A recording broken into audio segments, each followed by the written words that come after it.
que je voudrais vous partager ce matin, c'est un message qui fait suite à la prédication de dimanche dernier sur la vision. C'est une suite même logique de ce message. Mon message va parler de quelque chose de très particulier puisque Bastille est une église qui vit une histoire. C'est ce que nous avons entendu. Qui vit même son histoire. C'est une histoire au présent, mais aussi une histoire dans l'avenir. C'est-à-dire qu'on travaille aujourd'hui dans le présent pour notre avenir. C'est une église qui rentre dans sa vision. Quoique quand je dis ça, on est déjà dans la vision. On est passé, c'est ce qui a été dit dimanche, on est passé de 250 à 1000 personnes. Et nous pouvons parler aujourd'hui de croissance. Il y a une réelle croissance spirituelle, croissance numérique. Et qui dit croissance, dit forcément investissement. Quand Dieu donne une vision à l'Église, il semble au premier abord infranchissable parce qu'il ne veut pas s'assurer, ou il veut plutôt s'assurer que nous n'essaierons pas de l'accomplir sans lui. Trop souvent, des églises ont reçu la vision de Dieu et ont voulu provoquer la vision, la stimuler, l'accélérer. Ils ont voulu se dépêcher dans la vision qu'ils avaient reçue du Seigneur, un peu comme Moïse quand Dieu lui a parlé en disant « Tu vas sortir le peuple d'Israël de la servitude pour l'amener à la terre promise ». La première des choses qu'il a fait, c'est de tirer un couteau et de tuer un Égyptien. Parce qu'il voulait provoquer la vision de Dieu, il voulait la stimuler. Parfois, on reçoit des paroles de Dieu et puis on veut accélérer cette promesse. Et je crois que ça, c'est une grave erreur. Alors que le Seigneur nous dépose en nous cette vision, il faut que les moyens nous soient donnés pour pouvoir entrer dans notre vision. Et parfois, c'est vrai, entre ce qu'on reçoit, à travers des promesses que l'on reçoit et l'accomplissement de cette promesse, parfois on se dit, mais il y a un obstacle infranchissable. Seigneur, comment je vais faire ? Le message de la vision 2016 est un message de foi. Ça a été dit dimanche dernier. De détermination. Et je rajouterai ce matin d'investissement.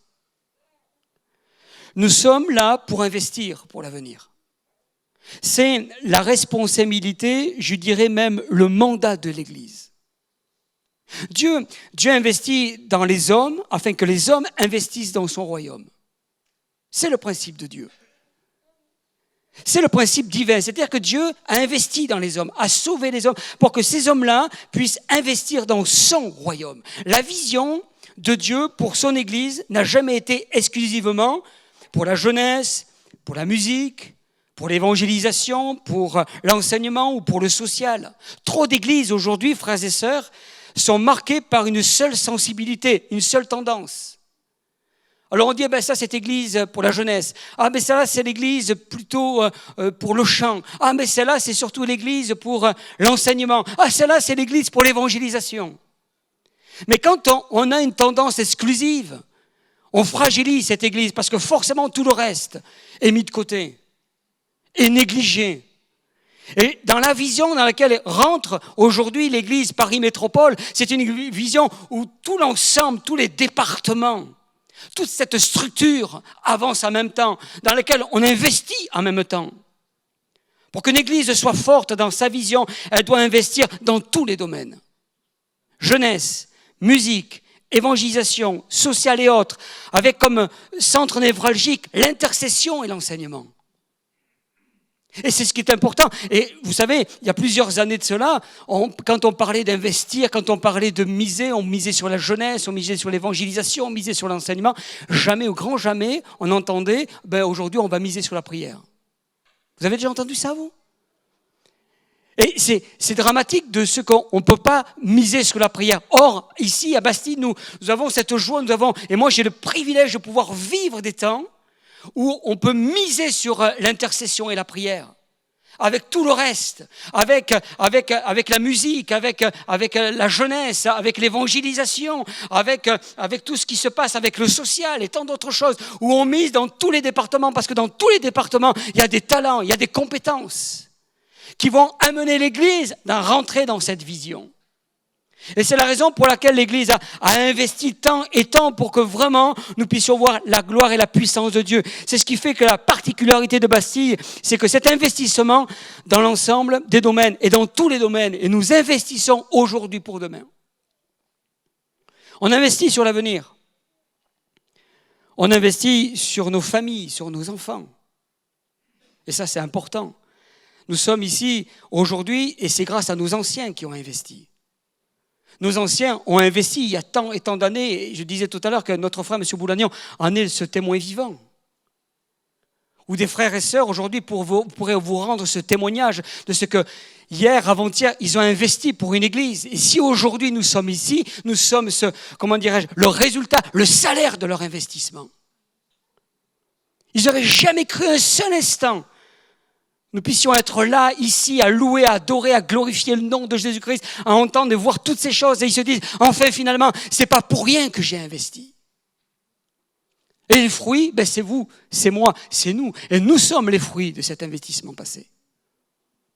Frères et sœurs, avec Dieu, aujourd'hui, c'est déjà demain. C'est-à-dire que Dieu, en parlant aujourd'hui, il voit déjà demain. Et quand il voit demain, c'est pour voir sur après-demain. Le Seigneur est visionnaire et il nous fait rentrer dans cette vision. Quand Dieu parle de vision, il inclut automatiquement la provision. L'un ne va pas sans l'autre. C'est pour ça que je vous ai dit que c'est une suite à la prédication, au message de dimanche dernier. Et ça c'est quelque chose de très important parce que c'est le titre que j'ai voulu mettre au travers de ce message ce matin. La vision produit la provision. Provision est un mot issu du latin provisio, qui signifie prévoir et pourvoir. C'est-à-dire que Dieu prévoit pour pourvoir après. Je crois qu'au travers de notre gestion financière à la maison, vous prévoyez toujours un petit peu au cas où, s'il y a un coup dur. Alors on va prévoir pour pourvoir après. Et bien Dieu c'est exactement pareil. C'est-à-dire que le Seigneur, il est là à prévoir, à mettre de côté, à calculer la dépense pour qu'après, il puisse pourvoir à nos besoins dans la vision. Dieu a déjà pourvu à sa provision. Là, nous allons y revenir. Mais il a déjà pourvu au travers de la parole de Dieu, il a déjà pourvu à cette provision spirituelle. Nous trouvons presque 3000 versets dans la Bible qui parlent de finances, d'investissement, de provision. Il y a plus de versets, écoutez-moi bien parce que c'est très important et on voit que la parole de Dieu a une réalité spirituelle. Il y a plus de versets sur la générosité financière que de versets sur la louange, la guérison, le Saint-Esprit, le combat spirituel réunis ensemble. C'est incroyable. Parce que Dieu veut nous faire comprendre combien ça a de la valeur cela. L'or et l'argent sont dans le plan divin pour les hommes. On a besoin d'argent pour vivre. Vous êtes d'accord avec moi ? On a besoin de rentrer des finances pour pouvoir pourvoir à nos besoins. Et la Bible ne considère pas l'argent comme quelque chose de mal. Bien au contraire, la parole de Dieu nous montre Abraham, Job, Salomon et tant d'autres. Certains même étaient même plus riches que les banquiers de l'époque. Et Dieu permet aux hommes d'en gagner. L'argent est l'un des dons que Dieu nous fait, que Dieu fait à son Église, que Dieu fait à son peuple, à ses enfants. Vous comprenez pourquoi l'argent est spirituel ? Quand je parle d'argent, je ne parle pas de matériel, là. Je parle des sous, des billets. Vous avez un euro, vous allez à la boulangerie, vous allez donner cet euro pour avoir du pain. Vous voyez, cette pièce, ben c'est ça que je parle. Je parle de ça en disant que ça, c'est spirituel. Ça fait partie du plan de Dieu. C'est pour cette raison que le diable s'en a emparé. Il s'est emparé du sujet de manière incroyable. Il veut rendre tabou ce qui est du domaine de Dieu. C'est incroyable. Vous imaginez que ça appartient à Dieu, ça, et il veut mettre cette sensibilité, ce mal-être dans le cœur des chrétiens, alors que l'or et l'argent appartiennent au Seigneur. Agée chapitre 2, verset 8. C'est ce qu'il dit. Il dit, l'argent est à moi et l'or est à moi, dit l'Éternel des armées. Vous savez, je vais vous dire une chose, et ça c'est très important ce que je vous dis, pour vous qui êtes ici, mais même pour ceux qui sont sur le web, sur Internet. Ce qui est important, c'est que pour certains, c'est vrai que l'argent, c'est très bien dans le monde, mais pas dans l'Église. Mais il y a bien un endroit où l'argent a sa place, c'est dans l'Église. Le premier lieu où doit être placé l'argent, c'est dans l'Église. Parce que l'or et l'argent appartiennent à Dieu. Et que l'Église appartient à Dieu. Et tout ce qui appartient à Dieu, c'est dans la maison de Dieu. Alors bien sûr, dans ce monde, les gens sont fous. Ils ont pris ce qui appartient à Dieu et ils en ont fait n'importe quoi. C'est pour ça qu'aujourd'hui, on a des crises financières. C'est pour ça qu'aujourd'hui, il y a un tel malaise financier, économique. Parce que ce qui appartient à Dieu, on l'a foulé aux pieds. Mais l'argent appartient au Seigneur et c'est dans sa maison que le Seigneur va se glorifier de cet argent. Je vais entendre un amen. Alléluia. C'est pour ceux qui sont dans la vidéo, vous savez, il faut qu'ils entendent ça. Oui, mes frères et mes sœurs, c'est spirituel. Vous savez, il y a tant de gens qui ont apporté de fausses doctrines dans le monde, et ce n'est pas parce qu'ils ont apporté de fausses doctrines que moi je dois me taire pour apporter la doctrine. Ben, c'est pareil pour l'argent. Ce n'est pas parce que certains en font n'importe quoi que moi je dois me taire dans ce qui appartient au Seigneur. Nous avons un droit, nous avons une responsabilité, nous en tant que pasteurs, de pouvoir garder, je dirais, cette doctrine de Dieu dans notre cœur, dans notre vie, et d'essayer de l'apporter du mieux que possible aux frères et sœurs. Oui, l'argent que nous possédons ne nous appartient pas. Il appartient au Seigneur, puisqu'il le dit dans AG, on le répète, l'argent est à moi, l'or est à moi, dit l'Éternel des armées. Alors, c'est quoi ce que tu reçois à la fin du mois ? C'est tout simplement quelque chose que Dieu te prête. Enfin, que Dieu nous prête. Je fais partie du lot. Remarquez, Dieu donne à ses enfants le pouvoir de gagner ce qui lui appartient. Il donne le pouvoir. Alors, certains plus que d'autres, mais certains ont oublié cela. C'est que Dieu va le rappeler même à sa manière dans Deutéronome chapitre 8, verset 17. C'est très intéressant ce texte. Parce que ce texte dans Deutéronome 8, 17, il dit « Garde-toi de dire en ton cœur, ma force et la puissance de ma main m'ont acquis ces richesses. Souviens-toi de l'Éternel ton Dieu, car c'est lui qui te donnera de la force pour les acquérir. » C'est-à-dire que quand tous les matins tu te lèves pour aller au boulot, c'est grâce à sa force dans ta vie. Il y a des gens qui disent c'est moi, c'est grâce à moi si je suis riche. C'est faux. La Bible nous dit insensé que tu es, ton âme te sera redemandée quand il veut. Parce que notre vie ne nous appartient pas. C'est pour ça que la parole de Dieu nous montre que les richesses ne nous appartiennent pas. Si aujourd'hui on peut travailler, on peut avoir le privilège de travailler parce que malheureusement ce n'est pas le cas pour tout le monde et que certaines personnes sont dans des situations précaires, sachez une chose, c'est que l'or et l'argent appartiennent au Seigneur. Et souviens-toi de l'Éternel ton Dieu, car c'est lui qui te donne de la force pour les acquérir. Dieu nous donne des richesses. Comment va-t-on les gérer ? Une grosse partie est acquise pour notre vie quotidienne, loyer, crédit voiture, assurance, les courses, les charges, les impôts, et j'en passe, et j'en passe, et j'en passe, et on paye tout le temps. Non ? Vous n'êtes pas d'accord avec moi ? Tout le temps on paye. Mais une autre petite partie, lui revient. J'appelle ça la provision. Ce que Dieu a mis de côté. C'est pour ça que je vous dis que Dieu pourvoit. J'ai une petite histoire pour illustrer cela. Un missionnaire qui n'avait pas grand-chose arrive dans un village et prie afin que Dieu pourvoie à ses besoins. Il dit, Seigneur, permets que je puisse vivre, que je puisse continuer à rester dans ce coin. Alors Dieu a répondu à sa manière avec 10 bananes. 3 bananes pour sa nourriture. Dieu lui a donné 3 autres qu'il pourrait vendre pour habiter dans une case. On pourra appeler ça le loyer. Et puis 3 autres qu'il pourrait échanger pour s'acheter à manger, parce qu'il n'a pas mangé tout le temps des bananes. Puis il reste cette 10e banane très belle, plus savoureuse que les autres. Cette banane qui sent bon, que vous respirez. Ah, elle est bonne celle-là. Bon, c'est vrai que les autres sont là, mais celle-là, elle a quelque chose de particulier. Dieu avait prévu cette 10e banane en signe de don. Et là, le missionnaire se mit à raisonner en lui-même et il dit, mais après tout, Seigneur, tu fais tout. Dieu possède toutes les bananes du monde. Celle-ci ne va pas lui manquer. Alors il a commencé à dire, puisque c'est comme ça, alors il mangea la 10e banane et il laissa la peau au Seigneur. Et parfois, l'homme fait ça. La 10e banane, il apprend, il dit, Seigneur, de toute façon, tu peux pourvoir à tous tes besoins, puisque cette banane-là, elle t'appartient, tu pourras en récupérer une autre quand tu veux. Alors moi, je veux la manger et je te laisse la peau. Et c'est ce qu'il dit dans ce passage de Malachie chapitre 1er, verset 7. Vous offrez sur mon autel des aliments impurs et vous dites en quoi t'avons-nous profané ? Quand vous offrez en sacrifice une bête aveugle, boiteuse ou infirme, et je rajoute une peau de banane. En fait, Dieu reproche à son peuple, reproche à ce missionnaire d'offrir des peaux de banane.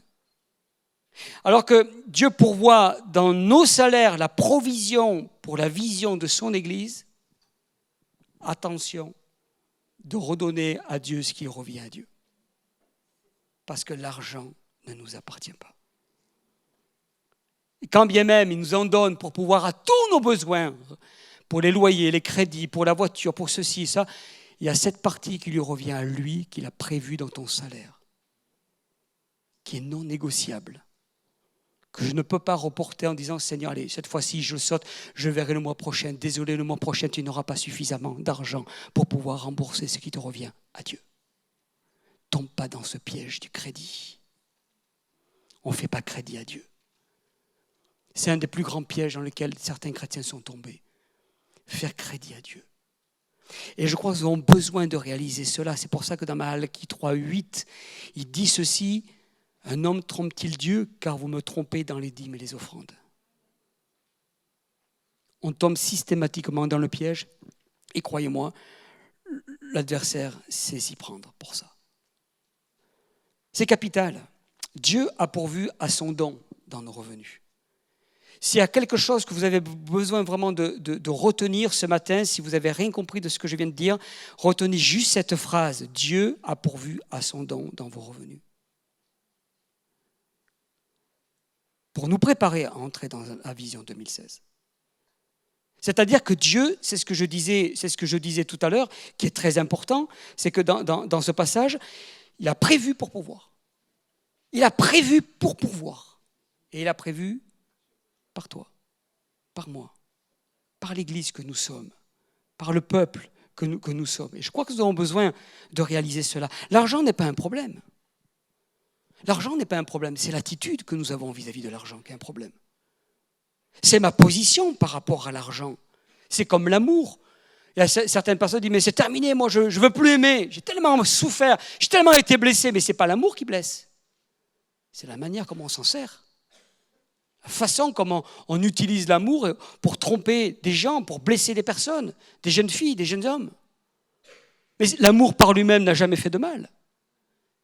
Et l'argent, c'est exactement pareil. C'est l'attitude. Notre attitude spirituelle, sa place dans notre vie chrétienne. L'amour de l'argent, c'est ce que dit Paul à Timothée au chapitre 6, verset 10, car l'amour de l'argent est une racine de tous les maux. Où certains sont même capables de blacklister carrément des cultes, la vie, la communion avec Dieu pour faire même du travail noir, toujours plus et encore plus et encore plus et encore plus. Et on tombe dans des différents pièges comme cela. Dieu nous demande de devenir de bons gestionnaires. C'est notre responsabilité en tant que chrétiens. Attention au crédit à la consommation, aux investissements hasardeux. Parce que, comme je viens de le répéter, l'argent ne nous appartient pas. L'argent, il nous est prêté par Dieu. Tous les jeux du hasard, loto, euro-million, keno et j'en passe. Mon frère, ma sœur, confie le chéquier et ta carte bleue à Dieu. Confie-le à Dieu. Remets ça entre les mains du Seigneur, remets ça entre les mains de Dieu. À quoi ça consiste ? Ça consiste que si tu n'es pas en paix sur un achat, alors t'engage pas.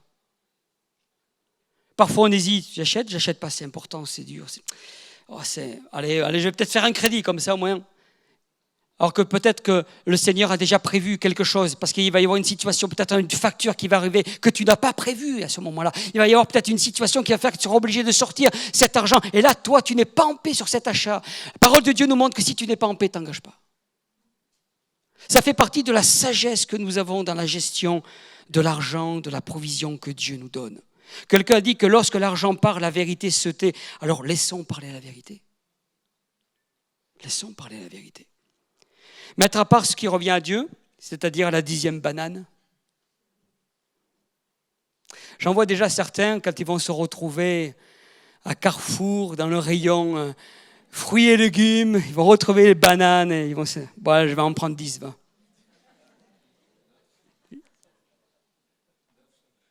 9. Ça, c'est important.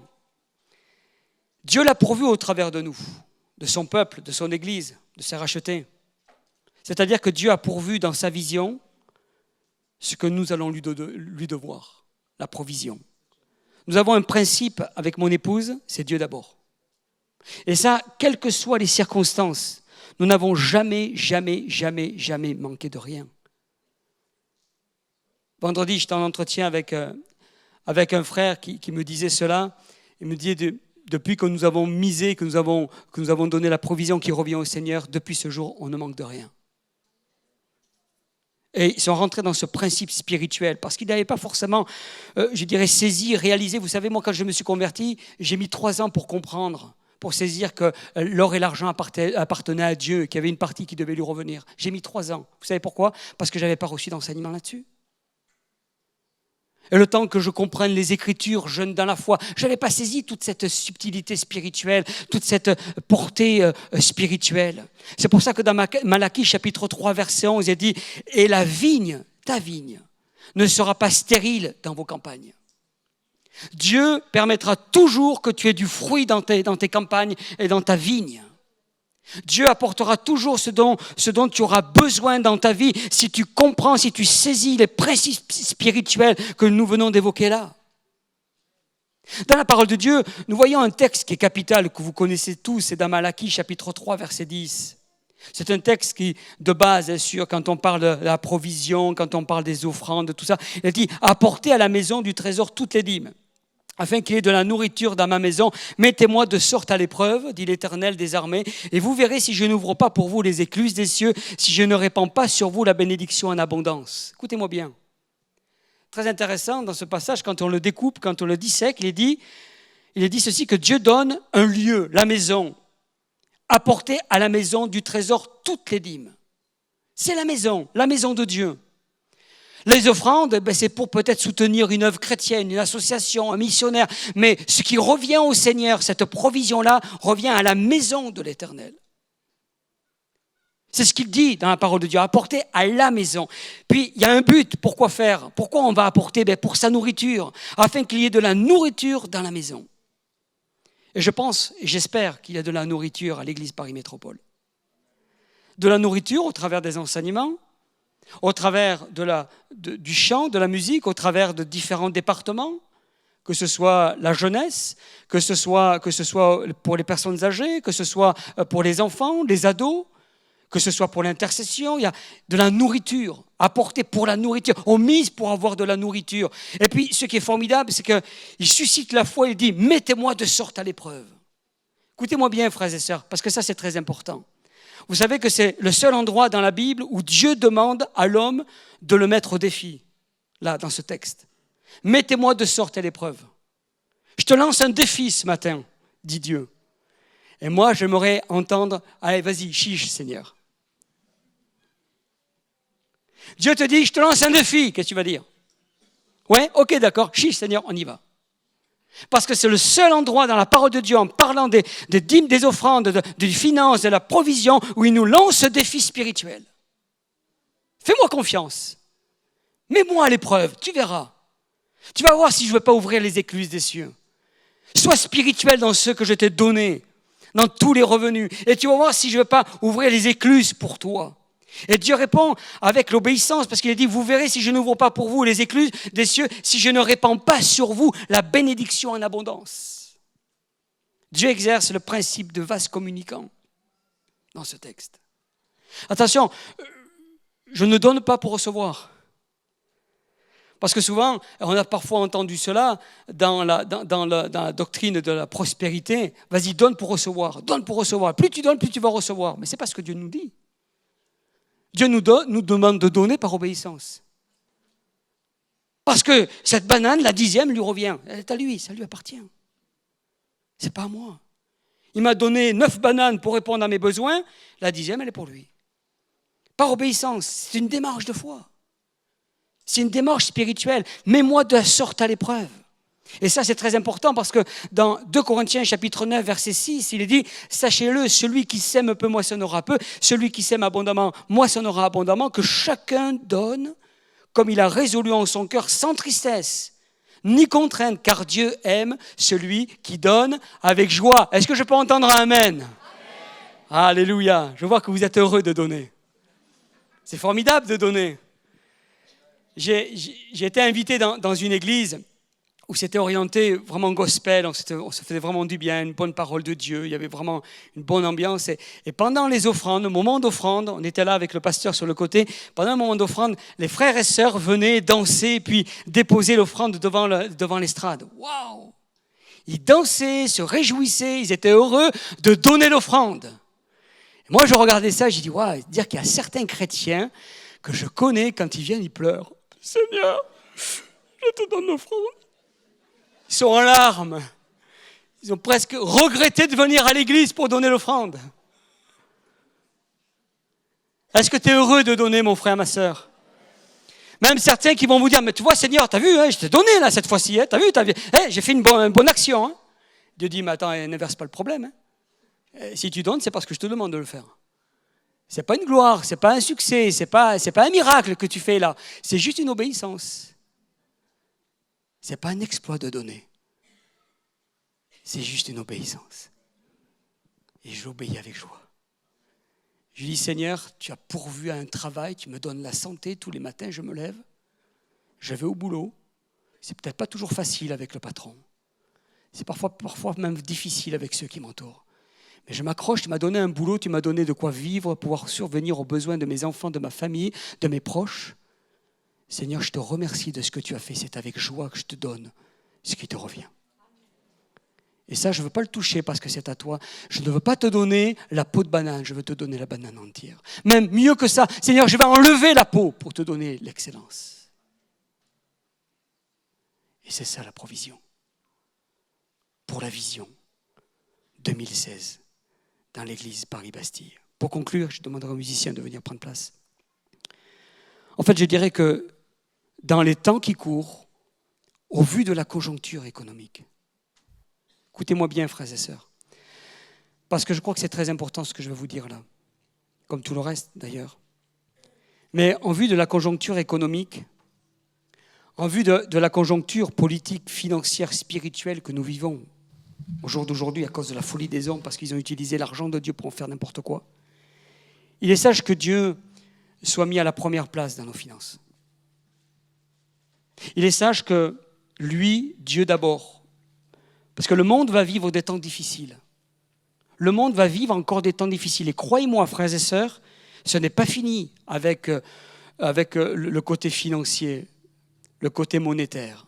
Ce n'est pas fini. Il y a une première bulle qui a complètement explosé. Mais croyez-moi, vu la situation politique aujourd'hui, je peux vous dire qu'il va y avoir un crash financier mondial.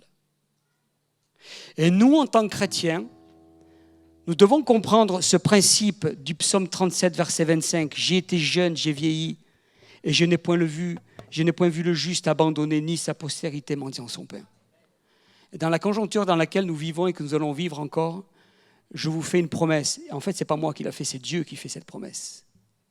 C'est qu'il ne t'abandonnera jamais. Comme il dit, je n'ai point vu le juste abandonné, ni sa postérité mendiant son pain. Parce que Dieu pourvoira aux besoins de ses enfants, de son peuple. À partir du moment où nous restons dans les principes divins, que nous collons, je dirais, aux principes spirituels et que nous comprenions réellement ce que Dieu veut pour nous au travers de la provision, que Dieu nous garde de devenir seulement des consommateurs à l'Église. Soyons des acteurs. Soyons des investisseurs, des partenaires.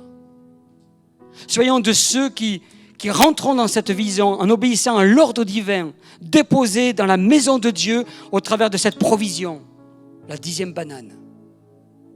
Puissions réaliser que finalement, au-delà de tout ça, Dieu veut que nous libérions nos finances pour faire avancer le règne de Dieu. Pour l'évangélisation, Dieu compte sur nous. Pour l'enseignement, Dieu compte sur nous, sur ses pasteurs. Pour les finances, Dieu aussi compte sur nous. Parce que c'est un principe divin que Dieu a établi, que Dieu a prévu pour toi. Et c'est pour ça que dans les Proverbes, et je termine avec ce texte, chapitre 3, verset 9, il dit « Honore l'Éternel avec tes biens honore-le avec tes biens. Donne-lui cette banane qui sent bon. Tu as enlevé la peau, tu as fait tout ce qu'il fallait pour qu'il ait la meilleure banane. Honore-le. Que ce que tu as reçu de Dieu, tu puisses l'honorer avec tes biens, avec les prémices de tout ton revenu. Alors tes greniers, et c'est là où on vient à la conjoncture actuelle, alors tes greniers seront remplis d'abondance et tes cuves regorgeront de mou. Est-ce qu'on pourrait se lever à notre place? Et que tu puisses terminer en gardant ce texte, cette parole de Dieu dans ton cœur. Alors tes greniers seront remplis d'abondance. Tes cuves regorgeront de mou si tu honores l'Éternel avec tes biens. Si tu l'honores avec ce que Dieu t'a prêté, afin que tu puisses lui rendre ce qui lui revient. Pour rentrer dans la vision 2016, pour rentrer dans les pensées, dans la vision de Dieu.